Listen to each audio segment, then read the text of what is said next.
여러분 안녕하세요. 중대장입니다. 중대장 오박사가 예전에 쓴 책인데 내가 주식을 사는 이유, 지금 제가 오랜만에 다시 읽고 있어요. 내가 쓴 책을 내가 다시 읽고 있는 거죠.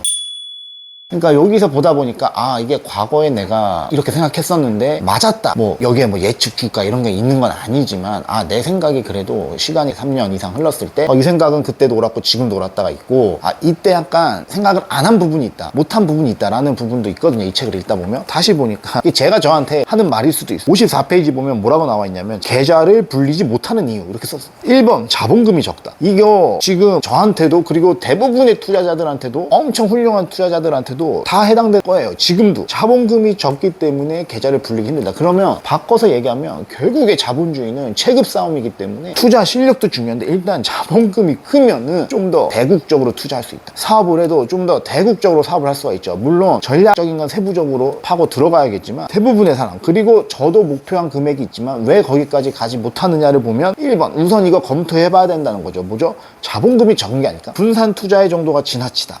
요거는 아마도 5년 뒤 10년 뒤도 맞는 말이겠죠. 계좌를 불리지 못하는 이유는 한마디로 분산 투자의 정도가 지나치기 때문이야. 세 번째, 이건 지금 저한테 하는 말일 수도 있죠. 모든 게 확실해질 때까지 기다리기만 한다. 제가 지금 기다리고 엄청 기다리고 최적의 순간을 기다릴 거야 이런 건 아니지만 항상 이거를 염두해 봐야 된다는 거죠. 왜냐면 내가 지금 행동해도 되는데, 결정해도 되는데 내가 지금 기다리고 있는 건 없나? 경쟁자들은 막 달려가고 있는데 나는 완벽한 때를 기다리다가 나는 골 찬스를 놓치고 있는 게 있지 않나 라는 생각도 계속 해봐야 된다는 거죠. 그래서 제가 여기서 약간 계좌를 불리지 못하는 이유에 대해서 내가 쓴 거지만 현재 와서 다시 읽어보면서 약간 저를 다시 되돌아보게 됐어요. 그러면서 동시에 133페이지에 기업의 가치 부분에 이런 게 있었죠. 미국 S&P 500 지수가 올린 총 수익에서, 지수가 올린 총 수익에서 배당 수익만 따로 떼고 본 거예요. 주가 상승 빼고 배당 수익, 회사들이 돈을 벌어서 현금 배당한 이 배당 수익을 봤을 때 몇 프로를 차지했냐? 배당 수익이 총 수익의 83%, 그러니까 80% 무조건 넘어가는 거예요. 물론 미국과 한국은 다를 수가 있지만 결과적으로 한국도 시간이 흐르면서 점차 선진국으로 가겠죠. 여러분 갈 거예요. 가면서 그리고 점점 주주 환원 이런 거에 대해서 큰 회사들이 민감해지잖아. 그러면서 주주 환원 정책도 발표하고 분기 배당하고 자사주 매입하고 이런 거란 말이에요. 긴 시간이 흐르면 결과적으로 이런 식으로 흘러갈 거다. 그러면 결국에는 시세 차익, 매매 차익으로 총 수익을 얻을 수도 있지만 시장이 성숙되고 긴 시간이 흘러가다 보면 결국에는 배당 수익이 무시하지 못할 거다. 그 회사를 오래 갖고 있음으로써, 수십 년 갖고 있음으로써 거기에서 나오는 배당 수익이 나중에 까보니까 절반이 넘어, 50%가 넘고 70%가 넘어, 총 수익에서. 요거는 한 번쯤 다시 생각해 볼 필요가 있다. 단 여기서 제가 놓친 게 있어요. 배당주를 볼 때 제가 이 당시에 봤던 건 뭐냐? 1번 배당은 이익에 기반을 둔다. 맞아요. 2번 일관적인 배당 성향을 유지한다. 맞아. 1번보단 좀 지금 현재 마음으로는 좀 덜하긴 하지만 맞아. 배당 수익률이 최소 예금금리 이상일 거야. 이건 맞아. 근데 앉는 게 있어. 이 당시에 내가 앉는 게 있어. 그리고 그 이후에 제가 투자 실패한 게 있었어. 뭐냐면 네 번째 뭐였냐면 현금 흐름을 봐야 돼. 없어. 다 찾아봐. 배당과 현금 흐름은 같이 나와야 되는데 현금 흐름이라는 단어가 없어. 왜냐? 몰랐으니까. 이거 지금 자아 비판하는 거예요. 반성의 시간 가져도 본다. 네 번째, 영업 활동 현금 흐름이 좋아야 돼요. 영업 현금 흐름이 좋아서 캐시 플로우가 들어와야 회계적으로 영업이익, 순이익, 배당 성향은 순이익이잖아요. 순이익이 얼마를 배당하느냐가 배당 성향인데, 물론 배당 성향도 일관적으로 유지하거나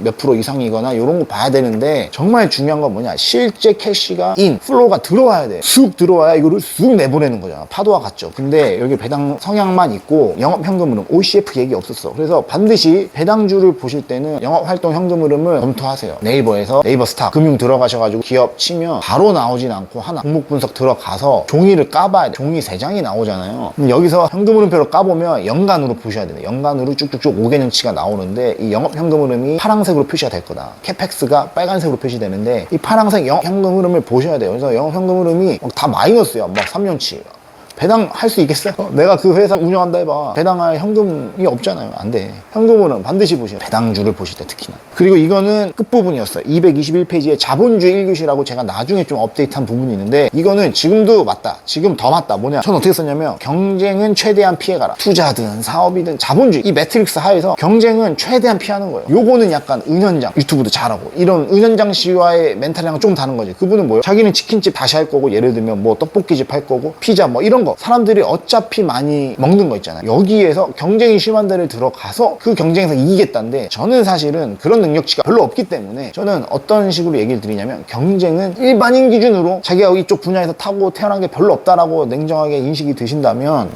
경쟁은 최대한 피해봐. 경쟁 최대한 피하려면 어떻게 보면 새로운 걸 만들 수도 있죠. 새로운 걸 만들어. 근데 이게 어느 정도 수요는 있어야겠지. 이런 싸움들이 좀 더 유리하다는 거예요. 물론 뭐 개인 차이가 있기 때문에 뭐 아빠가 좋아 엄마가 좋아 뭐 이런 거기 때문에 경쟁은 피해야 된다 파와 경쟁은 들어가서 내가 이기면 경쟁 무의미하다 뭐 이런 파들이 있어. 그래서 파악해 보셔야 되는데 저는 아직까지는 최대한 피해가는 게 맞다라고 보고, 사실 대부분의 투자자들이 경쟁을 싫어하죠. 투자자들은 경쟁을 싫어요. 경쟁을 피하려면 여러 가지 경제적 해자, 예를 들면 영업권, 특허, 기술력, 브랜드일 수도 있고 네트워크 효과일 수도 있고 이런 것들로 해자를 구축해서 보호막, 쉴드를 구성해서 경쟁에 막 휩싸이지 않고 싸우지 않고 혼자 돈을 잘 버는 이런 회사들의 투자자들은 매력을 느끼는 거죠. 그래서 제가 이 책을 보면서 내가 주식을 사는 에 대해서, 물론 제가 지금 뭐 내가 잘했다는 것도 아니고 이 책이 뭐 어떻다는 것도 아니고 그냥 현재 지금 제 상태, 여름에 휴가 가고 이럴 때 한번 다시 봤지. 다시 보니까 아, 이게 내가 맞게 쓴 것도 있고 틀리게 쓴 것도 있는데 중요한 건 그게 아니라 앞으로 내가 어떤 도움을 받을 건가를 봤을 때는 이런 것들을 좀 볼 필요가 있겠다 해서 찍어봤습니다. 여러분들도 여름에 뭐 제 책 안 읽어도 돼. 근데 뭐 제가 봤을 때는 좀 좋은 거 인풋 때려 넣으시고 좋은 말 듣고 긍정적인 사고방식으로 가야지. 너무 덥고 이상한 사건들도 많고 이슈들도 많고 사회가 조금 그렇잖아요. 그래서 화이팅 하시기 바랍니다. 결론은 중대장은 화이팅을 중라는 바이다. 그러려면은 좋은 거 때려 넣어야 된다. 좋은 영상 보고 좋은 책 보고 좋은 대화를 주변에서 나눠야지 화이팅으로 가는 길이다. 이렇게 보고 있습니다. 다음에 또 뵐게요. 안녕. 자, 뭐